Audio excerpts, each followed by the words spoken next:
You are a soul, free from the limits of time, drifting through the winds. And tonight you descend into the ancient nights of Egypt, where the stars bear witness to a love not only written in sand, but carved in the sky.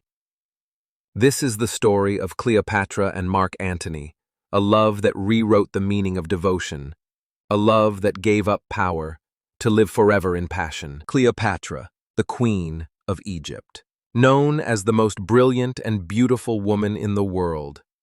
Not just a charm of beauty, but a mind so sharp that even the leaders of Rome trembled before her. On the shores of Tarsus, Cleopatra arrived in a royal barge, draped in gold, crowned in pearls. For a moment, Mark Antony, the fearless Roman general, forgot to breathe, for in front of him stood not a queen, but fate itself. Their nights were no longer ordinary. Moonlight itself danced only for them.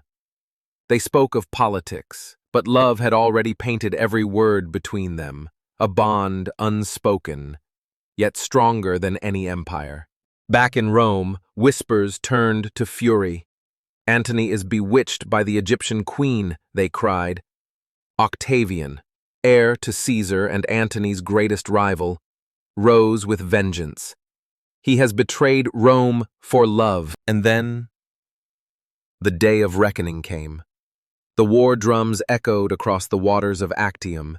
Egypt and Rome stood face to face.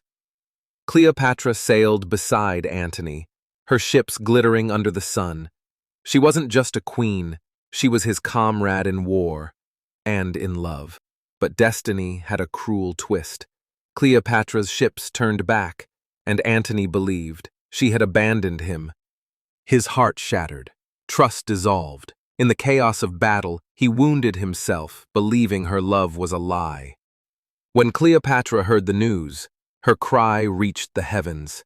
He was my soul, I would never leave him. She found him, broken, bleeding, and held him in her arms, not for war, not for politics, but for love's final farewell. Cleopatra carried Antony's body to the tomb she had prepared. The queen who ruled an empire now wept like a woman who lost her world. She dressed herself in royal linen, placed a serpent's kiss on her arm, and drank the poison of devotion. That venom was her last crown, a gift she wore only for the one she loved more than life.